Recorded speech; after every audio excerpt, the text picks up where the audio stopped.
When you look at the history of the world, as you have done in your new book, Principles of Dealing with the Changing World Order, what is more important, more impactful, money or power? They go hand in hand.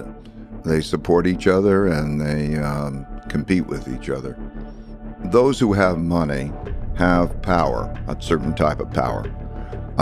That power has to do with all that they can buy, but it also has the ability to influence those with political power. So, and so you see this throughout history, this symbiotic relationship, for example, between the royal families, the nobility, and the church. So you see that group of people supporting each other in various ways, and then wrestling around with each other for the money and power among that group. So the dynamic that's quite classic is you could look at the parties in power back in, the 16th, 17th centuries. You would look at royal families, nobles, and the church, if you're in Europe.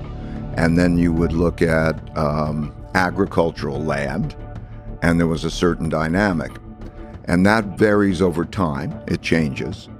As those people get thrown out and technology changes. So when the society evolved so that it would produce goods and services, and you have something like the Industrial Revolution, the first Industrial Revolution, you have machines, and you have the talent of people that are off the farms, and then you have a struggling for power.